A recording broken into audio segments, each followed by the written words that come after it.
How's it? Morning. So let me start with two things quickly.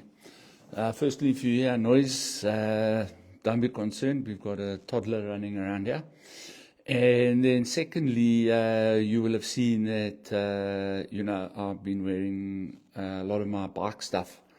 And, that's just part of my personality. But I just want to say this. If your dad doesn't own a motorcycle, sorry, boy, you've got two moms, And, motorcycling is just my outlet. I find it to be a far superior outlet to other outlets that people use, like, what's going on here? Like drugs and alcohol and these types of things. Motorcycles is my art. But having said that, having given you a bit of my personal insights, finally, Cyril Ramaphosa fires Sisi Tolashi. And, for me, although that is a flippin' fantastic step, what I'm hoping is that it's going to lead to,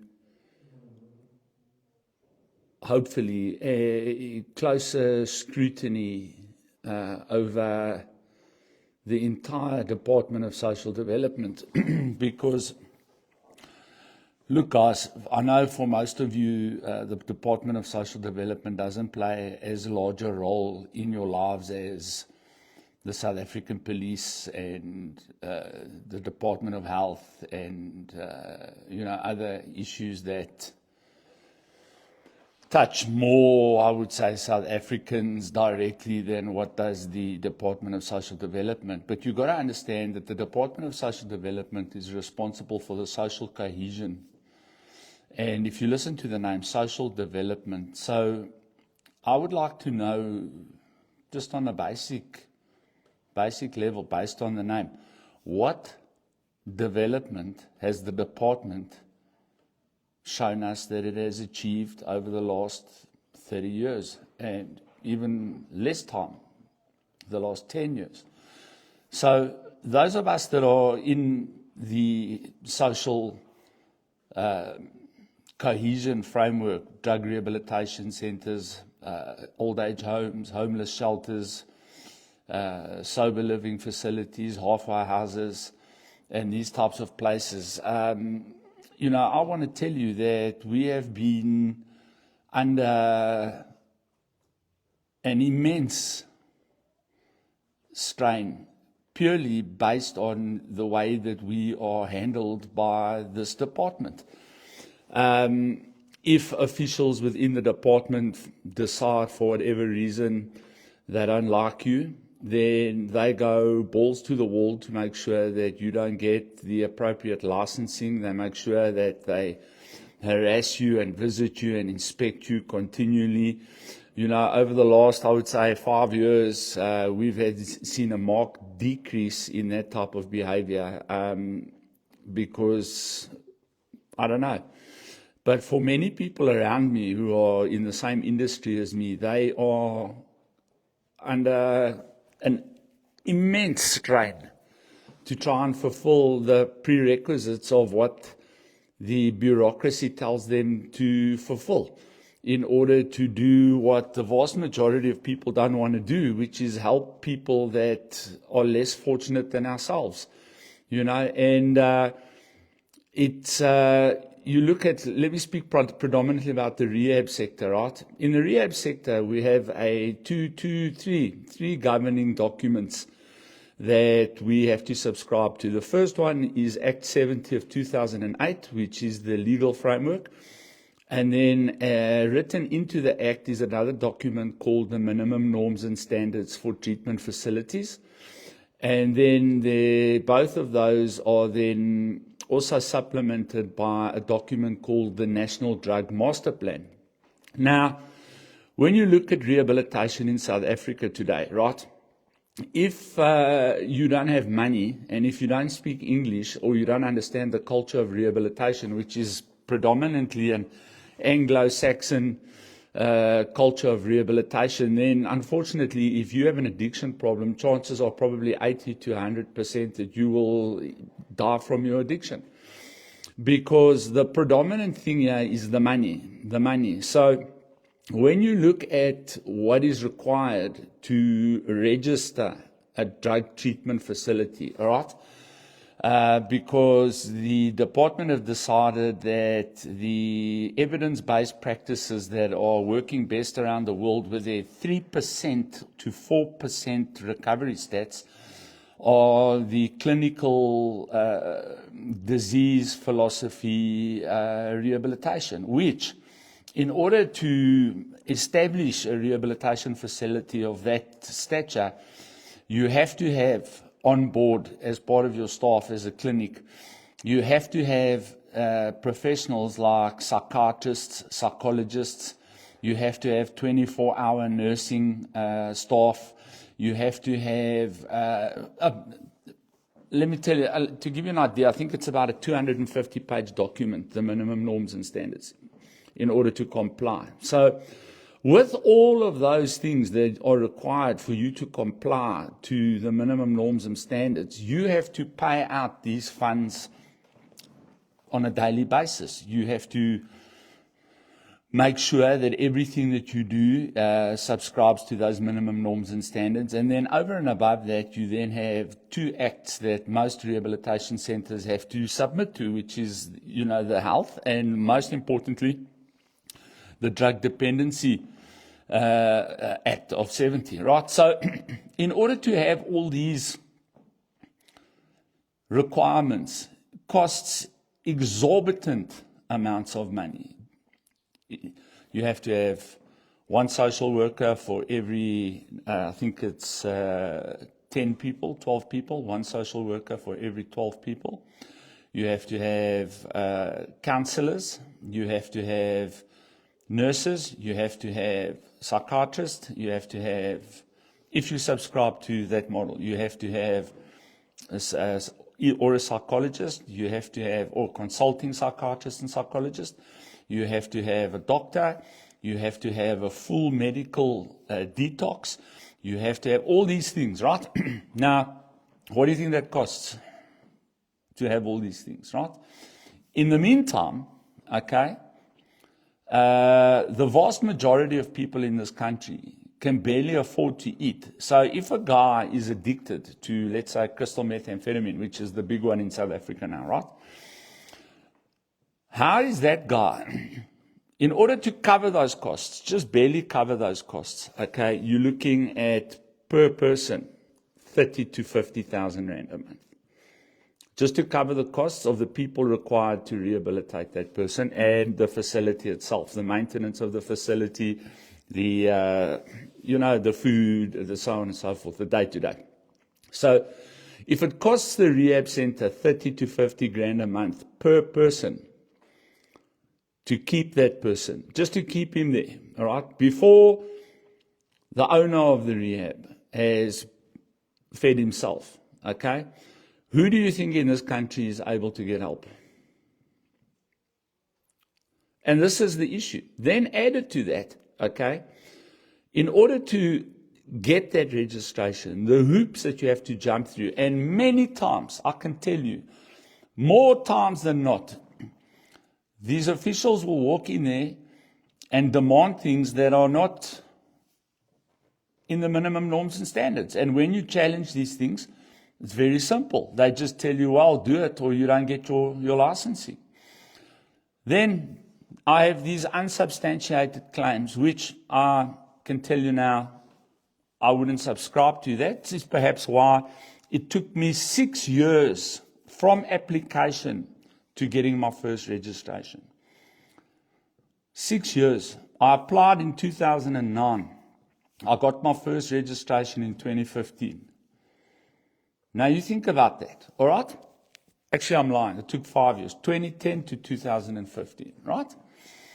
And the amount of times that officials hinted to me, well, we can make this process go smoother, that, We have to talk about a plan.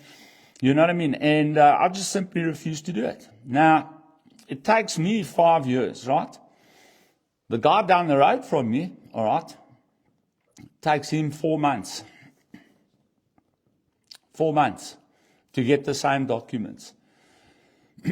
And I challenge you, and I challenge him, and many of the others, all right, to come and look at what we've established versus what they've established and how they managed to get their registration at that speed.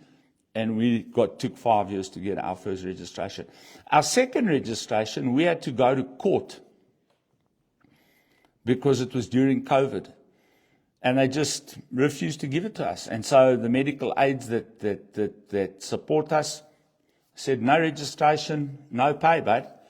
And so for a period of time, we had to put the medical aid guys on us because you can't claim for medical aid without your registration. Now, I've heard other rumors. I've heard rumors about funding, where you can get funding, but not all the funding comes to you. I'll leave it there. I've never experienced this myself. In my situation, when I first wanted to apply for funding, also during that process between 2010 and 2015, I was very simply told, you have an NPO. If you don't have an NPO, you can't get funding. I was an NPO at that time, but I moved it over to an NPC, and I moved it over to an NPC on purpose. Because in order to get funding on an NPO, it was told to me directly to my face in a meeting, and I stormed out and I said some very unpasterly words to those officials sitting there. And that's when the real attacks really started on me, right? I said to them, you know what, if this is the way you're going to operate, be prepared to bury millions of South Africans. And I hope that you're ready for that. And they didn't take that very well. But the prerequisite for me, even applying for funding, is I had to put 3 members of the Department of Social Development on my board.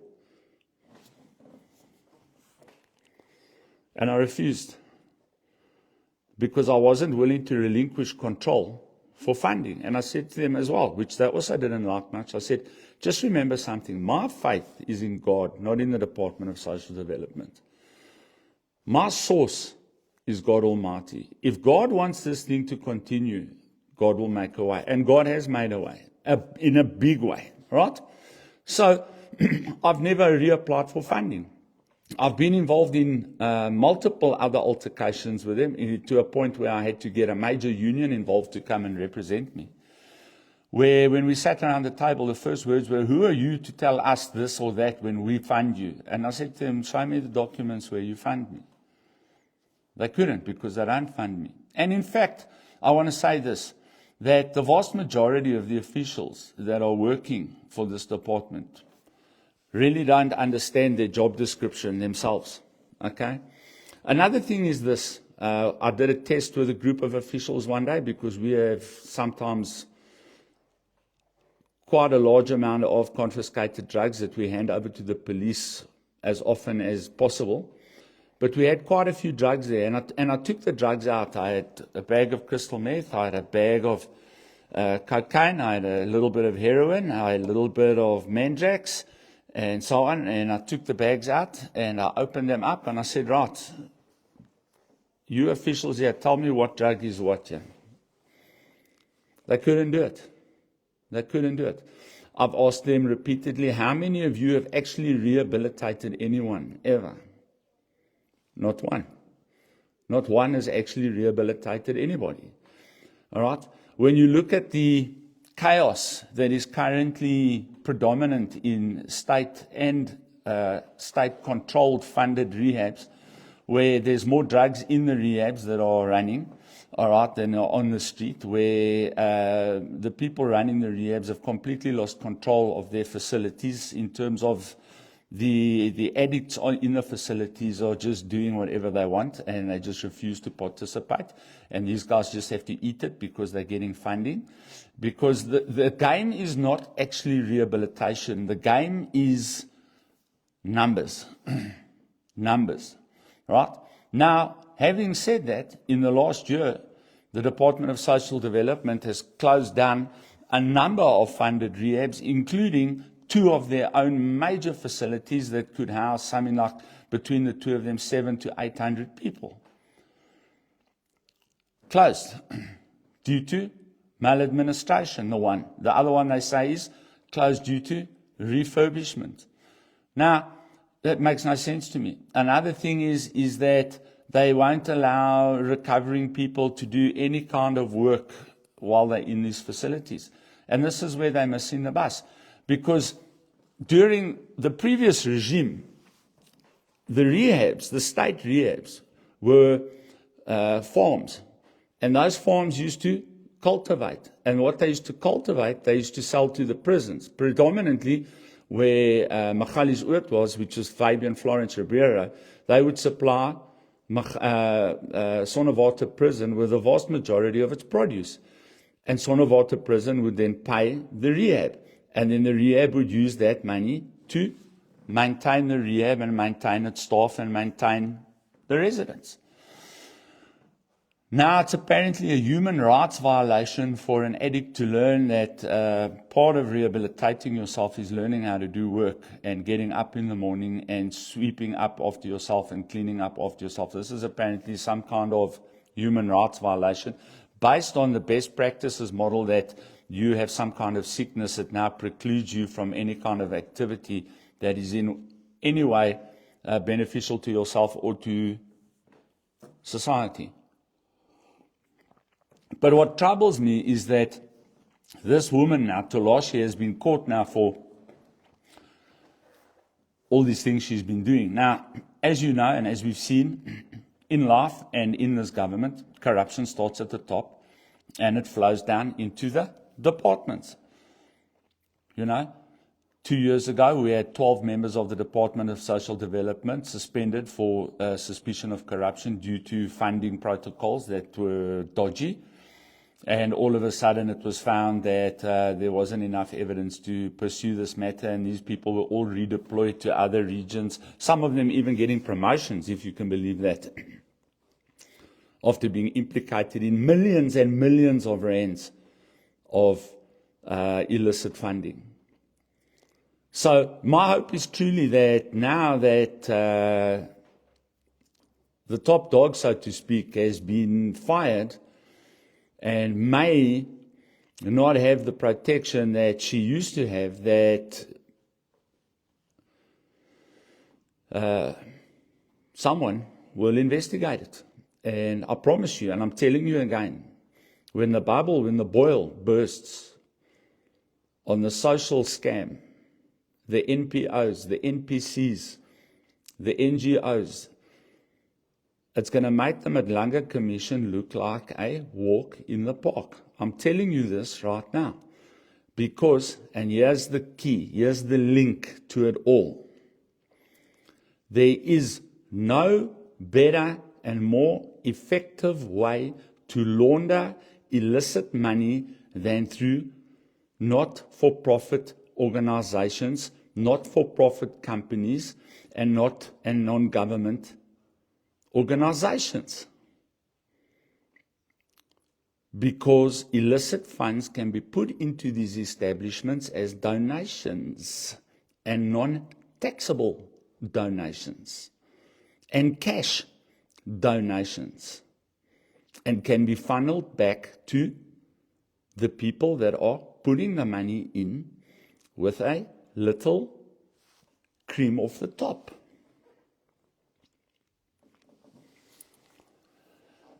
I've seen something with my own eyes that is beyond belief. That people will give an address, register a not-for-profit organization, you need 6 people, put 6 of their friends on the board. Officials will come and inspect the address and approve that organization for funding, and that organization will get millions in funding with nothing really happening there. Exactly what the Somalians are doing in Minnesota in America. the same thing. And no one is looking at it. Why not?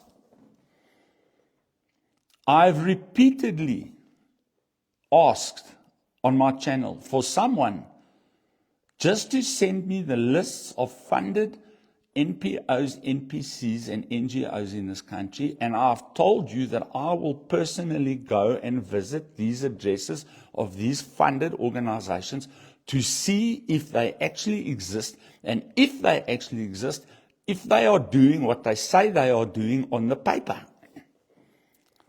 I haven't received a thing. But I'm telling you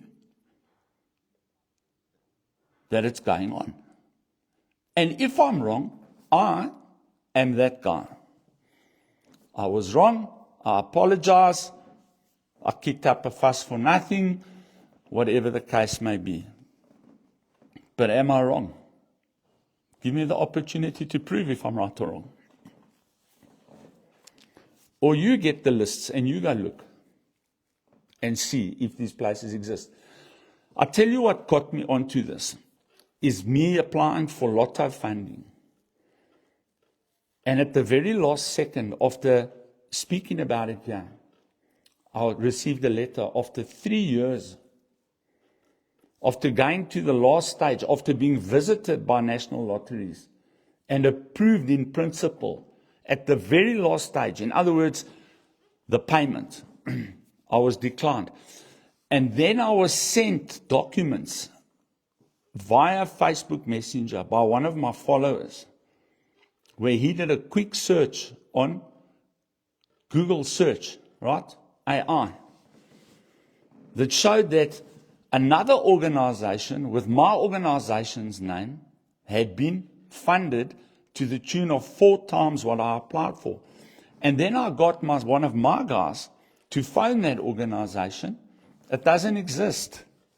It only exists on paper. But I can tell you now, if someone, my suspicion, if someone went and looked at my application or that institution's application that got the funding, that doesn't exist, you will see my institution's photographs, you will see my people, you'll see my registration, you'll see all my stuff.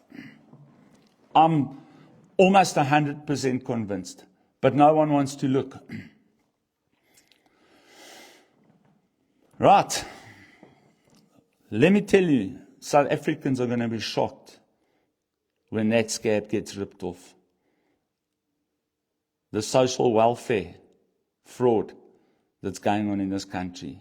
Believe me, there's officials from the Department of Social Development, government employees, not ministers, not MMCs, nothing, driving around in cars that you and I will work for our whole lives and never see. Where do they get that money? How do they get that money? 2, 3, 4 million rand cars. Officials. We want to know, where does the bucks go?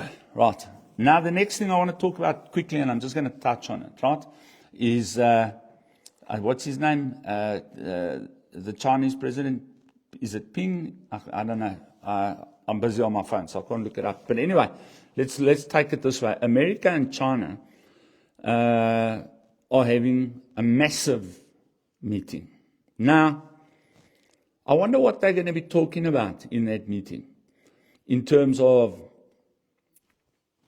oil, in terms of cooperation, because the USA has taken representatives from corporations that represent $13 trillion of corporate muscle behind them. Apple is there, Tesla is there, SpaceX is there,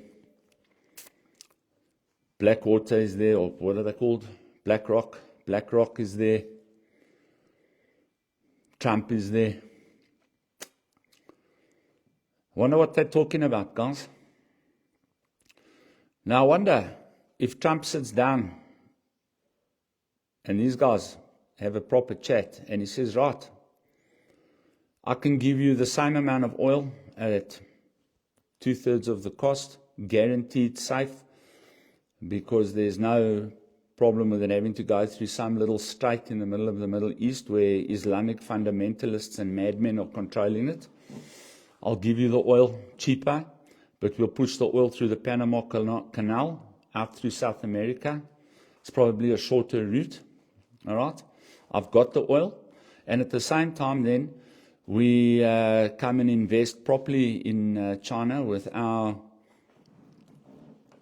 corporates, and we relax some of the socialist communism in your country, and we start moving you towards a more capitalist mindset. And by doing that, we're going to put trillions and trillions of dollars into China. We will open up the market for your cars, but then you must open up the market for our cars. We will open up the market for our tech, for your tech, but then you must open up the market for our tech. And we start combining our forces, and we start working better, and we put the ideology on the side, and we do well for everyone. And by the way, as part of that, we got this little problem at the bottom of Africa that is starting to really flip and give us a pain in our backside, because it doesn't matter what's right. These guys are picking the wrong side. We'd like you to just do something about that same time. Or don't, and we'll wipe the Middle East oil off the map, and you'll be stuck without oil. As simple as that. Because the fact that China has allowed him to come there in the middle of all this chaos in the Middle East tells you that China wants to talk. China wants to make money. China wants to develop. China doesn't want to get into nitty-gritty, willy-nilly scraps. And what if America and China sit there and just carve up Africa? All right, you can have Angola, you can have Mozambique, you can have South Africa, you can have this, you can have that. And then they just work together to recolonize South Africa with corporate companies. And this is where South Africa must start understanding that you're not these big heroes that you think you are. When these two guys sit at a table, you must understand what is being discussed and what level it's being discussed. And I wonder how predominantly Cyril and his band of 40 thieves are going to, I wonder if they're going to come up. And if they do come up, if they were doing in China what they're doing here, they would have been executed. You know that, right? Corrupt politicians in China are executed immediately and on the spot.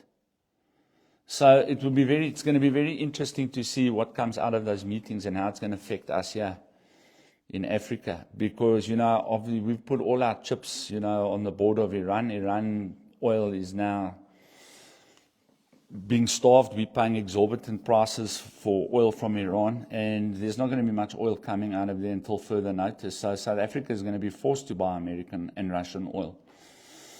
You know what I mean? And it's going to be very interesting. That's all I can say, to see what these two presidents of the two most powerful countries on earth come up with. And it's going to be very interesting to see how that's going to impact this current regime in this country with all their BS. Lekker, guys. Nice chatting to you. It's weekend. It's motorbikes, motorbikes, motorbikes, motorbikes. Motorbikes all weekend. Have a fantastic one. Be safe, and we'll chat again Monday unless something really drastic happens the weekend that I feel that I have to comment on. Lekker. Cheers. Have a great one. Bye. By the way, if you're watching me for the first time, hit the follow there. And if you're going to watch us on YouTube, subscribe, please. It helps me out, gets my message out. And just the average guy, the faster pastor, coming to you live from Johannesburg. Cheers.